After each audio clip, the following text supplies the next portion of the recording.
Ito ay hagos sa totoong buhay na nangyari noong 1993. Ang kwentong ito ay halos kagaya na nangyari sa grupo ng Dyatlov Pass na nangyari noong 1959 na isa rin sa mga videos ko. Ito yung kwento ng siyam na experienced hiker na sinubukan tawirin ang Mountain of the Dead at wala nang nakababa sa kanila ng buhay.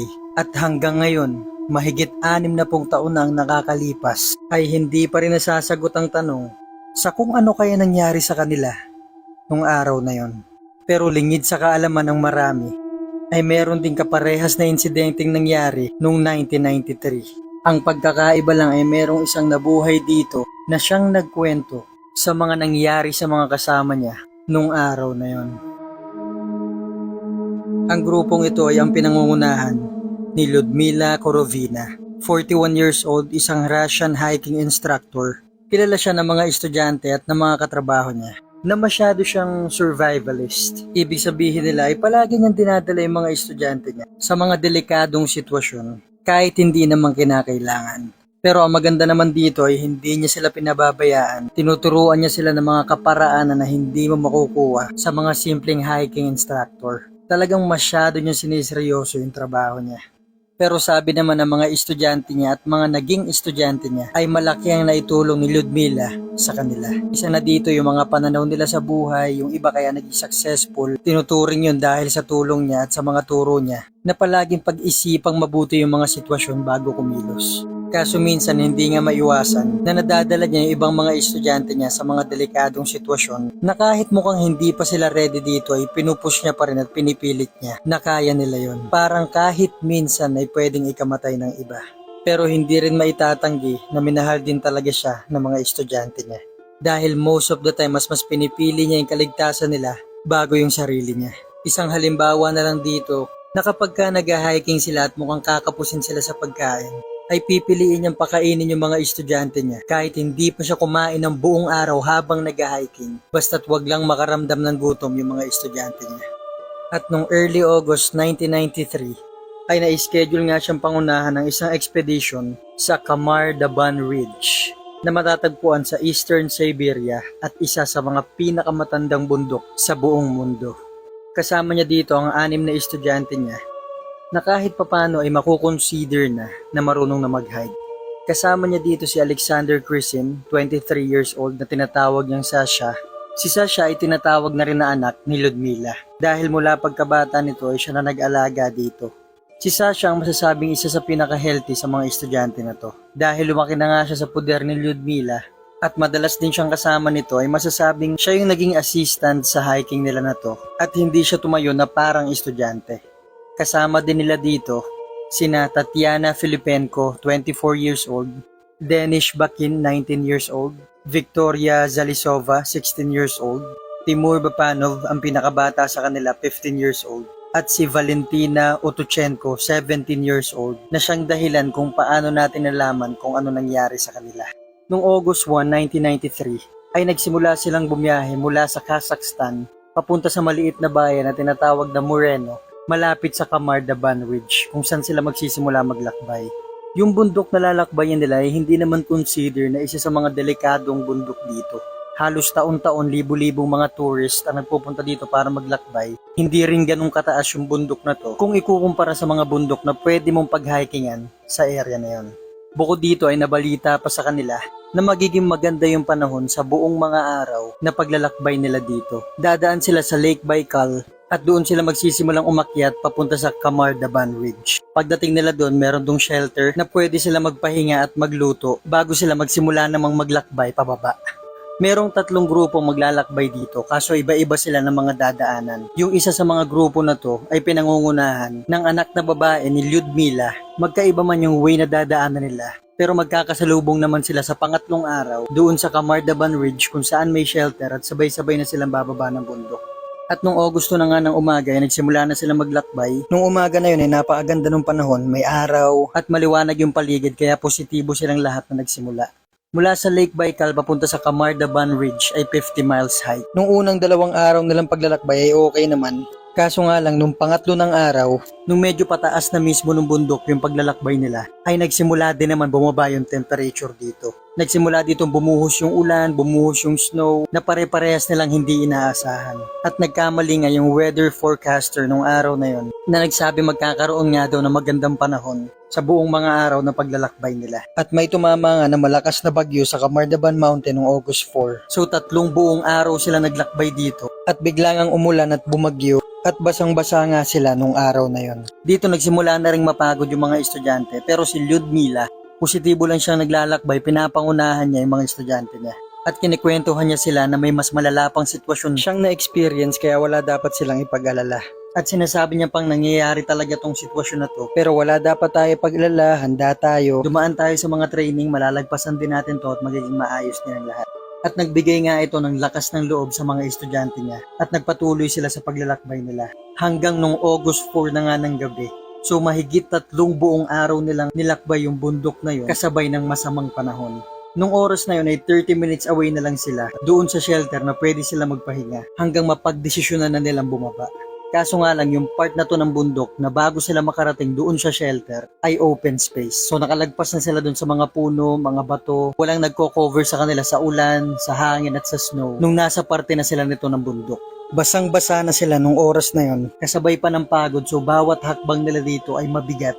Sabayan pa ng malalakas na hangin so parang impossible mission na itong ginagawa nila. Pero yung mga estudyante na kasama ni Ludmila ay wala silang balak na mag-request o magtanong na baka pwede na sila magpahinga. Dahil kilala nila si Ludmila na ipupush siya sa limit mo dahil naniniwala siya na sa pamamaraan na to ay mabilis sila mag-i-improve. At pinapakita naman ito ni Ludmila dahil palagi lang siya nasa unahan doon sa loob ng buong paglalakbay nila. Kaya nagulat lahat ng mga estudyante niya nung humarap sa kanila si Ludmila at sinabi sa kanila magpapahinga na sila doon mismo kung saan sila nakatayo. Walang nakakaalam kung ba't naging desisyon yun ni Ludmila. It makes sense na kakailanganin nila na magpahinga ng mga oras na yon. Mahigit 3 araw na sila naglalakbay sa kasabay ng masamang panahon. Bukod dito, basa na rin yung mga gamit nila kaya medyo mahirap na maglakad. Pero ang hindi nila maintindihan ay yung lugar kung saan napili ni Ludmila kung saan sila magpapahinga. Pinahinto niya yung mga estudyante niya sa gitna mismo ng clearing, sa mismong open section ng bundok na yon, kung saan walang punong pwedeng sumuporta sa kanila sa ulan, sa snow at sa malalakas na hangin na sa oras na yun mismo ay nararanasan nila. Kaya ang teorya ng mga expert at ng mga nag-imbestiga sa kaso na to ay yung oras na tumalikod si Ludmila at humarap sa dun sa mga estudyante niya ay basang-basa at bugbog na sa pagod yung mga batang kasama niya at alam niya sa sarili niya na baka hindi na kayanin ng mga estudyante na to kung maglalakad pa sila pababa ulit ng bundok sa mga punuan para doon sila makapagpahinga. Kaya siguro naisip na lang ni Ludmila na doon na sila mismo magtayo ng tent kung nasan sila. Yung iba naman ay nagsabi baka hindi na sundan ni Ludmila yung mapa niya na hindi niya man lang nalaman na napakalapit niya na doon sa summit kung saan may shelter at pwede sila doon magpahinga at may lutuan din kung saan pwede sila makakain. Siguro naisip niya nga na napakalayo niya pa doon na ang best option na naisip niya ay magpahinga at magtayo ng tent doon mismo sa clearing. Pero ang teorya na to ay hindi rin nadagdag dahil kahit hindi man nila nalaman na napakalapit na nila doon sa summit ay dapat alam ni Ludmila na mayroong gubat doon sa baba ng pwesto na pinagpahingahan nila na nasa gilid mismo bago sila makarating doon sa clearing. At sa kahit anong kadahilanan na nga ay doon nga sila pumwesto sa open space ng bundok.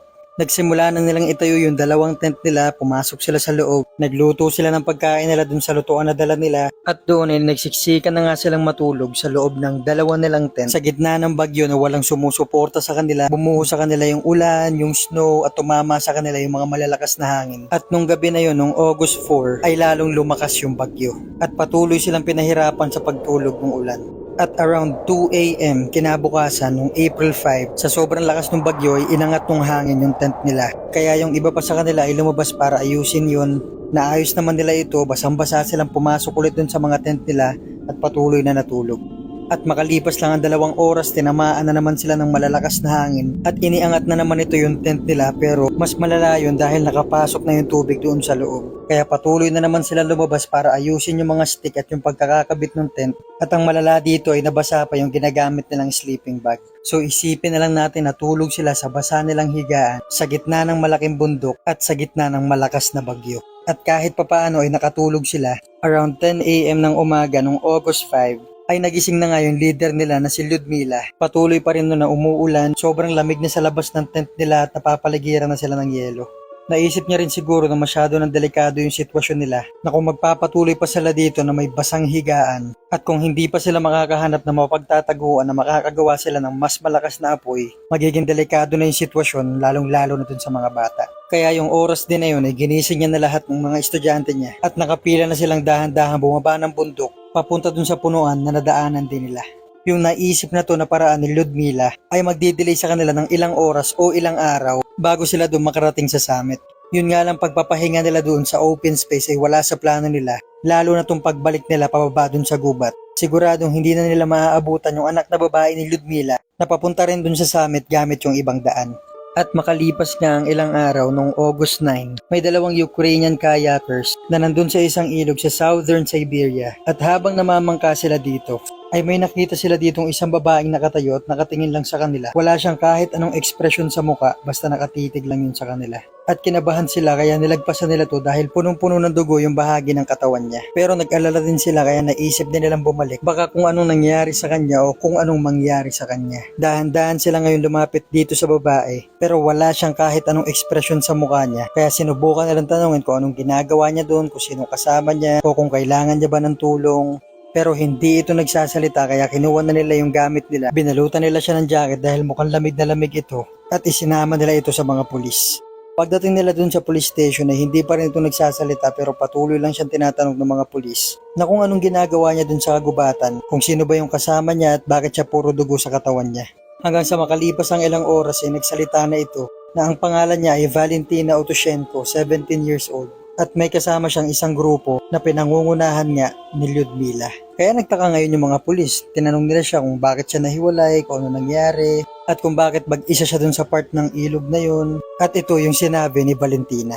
Going back nung August 5 ng umaga, nagising siya at nakita niya si Ludmila nasa labas ng tent nila. Nakapamewang lang yun at patingin-tingin sa paligid, siguro naghahanap ng pwede nilang puntahan at pwedeng mapagtayuan ng tent. At nung nakita siya nito ay nilapitan siya at sinabihan siyang gisingin yung mga kasama nila dahil kakailangan nilang bumaba ng bundok. Papunta nga dun sa parte ng bundok na may punuan na halos 2.5 miles yung layo. Yung mga panahon na yun, yung basang-basa yung sleeping bag nila, lahat ng gamit, damit, pati yung katawan nila. Pero nung ginising yung mga kasama niya at sinabi sa kanilang lilipat sila ng pwesto, nasa good spirit naman daw sila lahat positibo, nagsimula mag-ayos ng gamit, si Shasha tumulong, habang nag-uusap-usap pa sila at nagkikwentuhan ng kung ano-ano. Nung nagsimula na silang bumaba, siguro mga nasa 10 to 20 meters pa lang daw sila. Si Sasha, yung tinuturing na anak na ni Ludmila, ay bigla na lang siyang bumagsak at nakita nila tong lahat. Kaya nagmadali silang lumapit doon, tinulungan nilang tumayo at tinignan ko ano nangyari. At nung naitayo nga nila si Sasha, siguro mga nakakailang hakbang pa lang ito, bumagsak ulit siya. At nung itinihaya nila siya at kakausapin nila kung anong problema, nakita nilang dilat na dilat yung mata ni Sasha. Parang takot na takot ito at nakatingin lang sa kanila at nagsimulang may lumabas na dugo sa mata niya, sa tenga, sa ilong at sa bibig. At makalipas lang ilang segundo ay bigla na lang siyang hindi gumalaw. Kaya nagmadaling lumapit si Ludmila para makita kung ano nangyari. Chinek niya yung pulso nito pati yung heartbeat at bigla na lang nagsabay-sabay sa mukha niya yung lungkot, yung takot, yung galit at sinabi na lang nitong patay na siya. Gulat na gulat silang lahat sa sinabi nito ni Ludmila dahil si Sasha ang masasabi nilang pinaka-healthy sa kanila at pinakasubok sa mga ganitong uri ng hike na para mamatay ito makalipas lang ilang segundong kausapan nila at ni wala man lang siyang pinapakitang kahit anong sintomas o may masakit sa kanya. Doon sila nagsimulang matakot lahat at pinagmadali na sila ni Ludmila bumaba doon sa punuan at sinabihan sila nitong iwanan na sila ni Sasha. Pero nagpupumilit silang wag iwanan yung leader nila na tutulungan nila siya pero rinig nila sa boses nitong pinagmamadali na silang bumaba. Kaya nagsinyasa na silang 5 estudyante at nagsimula na silang bumaba. Yung iba sa kanila hindi na alam yung gagawin, natataranta na, yung iba umiiyak na dahil sa nakita nila na nangyari kay Sasha. Kaya dahan-dahan na silang bumaba kagaya ng inutos ni Ludmila na pagdating nila ay gumawa sila ng malakas na apoy doon sa punuan. Hindi pa sila nakakalayo ay sumigaw na kaagad si Ludmila na bumalik sila dahil hindi daw siya makagalaw. Kaya't nagmadali silang umakyat, isa sa mga nasa unahan si Valentina. At nakita nila mismo sa harap nila yung leader nilang nakatingin sa kanila na patuloy na may lumalabas na dugo sa mata niya, sa bibig, sa tenga, sa ilong at napahinto silang lahat at natakot silang lumapit dito. At gumagalaw yung katawan nito na parang nasusuka at bigla na lang siya bumagsak sa ibabaw ng katawan ni Sasha at hindi na siya gumagalaw. Naisip na nga nilang lahat sa oras na yun ay patay na nga siya. At nung oras din na yun ay nagsimula na siya magpanik, doon hindi niya na talaga alam kung anong gagawin niya. So nasa unahan si Valentina, so hindi niya kita kung ano nangyayari sa likuran niya sa ibang mga estudyante. Nakatingin lang siya noon sa leader niya nasa ibabaw ng bangkay ni Sasha at hindi na gumagalaw. At nung tumagilid na nga siyang paharap na siya sa likod niya para tignan kung anong ginagawa ng mga kasama niya, ay hindi siya makapaniwala sa nakikita niya. Lahat ng mga estudyanteng nasa harapan niya, nagsisimula ng dumugo yung ilong, yung tenga, yung mata, at nagsisimula na rin bumula yung bibig. Kaya't kinapitan niya kaagad yung mukha niya, pagtingin niya sa kamay niya, wala naman siya nakita mga dugo dito. At nung pagbalik niya ng tingin doon sa mga kasama niya, nakita niya si Victoria at si Tatiana ay bigla na lang bumagsak kagaya nung nangyari kay Sasha. Pero ang pagkakaiba lang, hindi sila kagaya nito na bigla na lang bumagsak at biglang namatay. Pagbagsak nitong dalawa ay nagsimula nilang parang hinuhukay nila yung leeg nila na parang may gusto silang kunin sa loob at nakahiga silang paikot-ikot dito habang pinipilit nilang tanggalin yung mga suot nilang damit at sapatos. Kaya't nagmadali siyang tumakbo, nilapitan niya yung 16 years old na si Victoria para tulungan ito. Pero nung kinapitan niya ito para tulungan ay kinagat siya nito sa kamay. At tinitigan siya nito na parang takot na takot sa kanya habang bumubula pa yung bibig. At itong si Victoria bigla niya nalang niyakap yung sarili niya na yung tuhod niya nasa dibdib niya. Habang yakap-yakap niya yung paa niya na parang nilalamig at bigla na lang itong hindi na gumalaw. At si Tatiana naman na kasabay ni Victoria ang bumagsak ay dahan-dahang lumapit dun sa malalaking bato at paulit-ulit niyang inumpog yung sarili niya dito hanggang sa hindi na siya gumagalaw. At sa punto na to yung utak ni Valentina ay naging survival mode.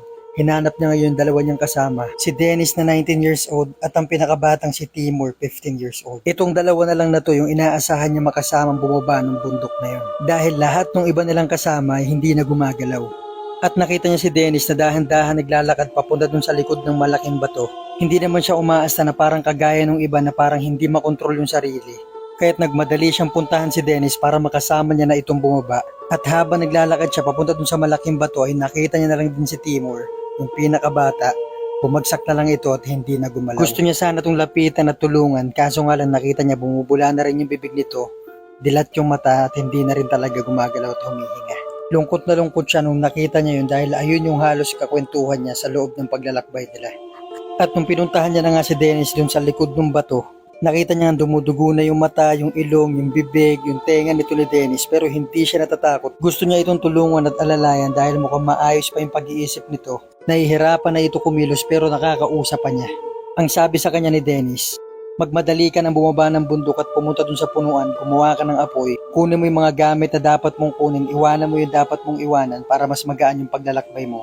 Magkita na lang tayo dun. Dito ay parang bumalik sa sarili si Valentina na kaninang tarantan-taranta at hindi na alam yung gagawin. Dito ay kahit papaano na feel niya na meron pa siyang kasama at kakampi. Na kung ano man yung mga nangyari sa kasama namin, ang importante magkasama kaming bababa nitong bundok. Kaya't nagmadali na si Valentina, kinuha niya yung sleeping bag niya at yung ilan sa mga kailangan niyang gamit sa paggawa ng apoy.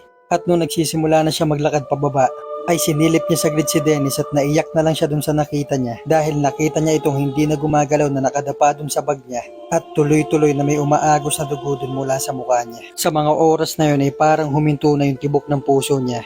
Nag-aantay na lang siya may lumabas na dugo dun sa mukha niya, sa bibig niya, sa mata, sa ilong at nag-aantay na lang siyang mamatay. Iniisip niya na kahit anumang oras ay mangyayari na sa kanya kung ano man yung mga nangyari dun sa mga nakasama niya. Pero nagulat na lang siya dahil nakita niya na lang yung sarili niya na nasa harap ng mga punuan na pinapapuntahan sa kanila nung leader niya. Dito ay pinilit niya makapagtayo ng tent sa kabila ng mga nangyari at pinilit niya rin makatulog at makapagpahinga.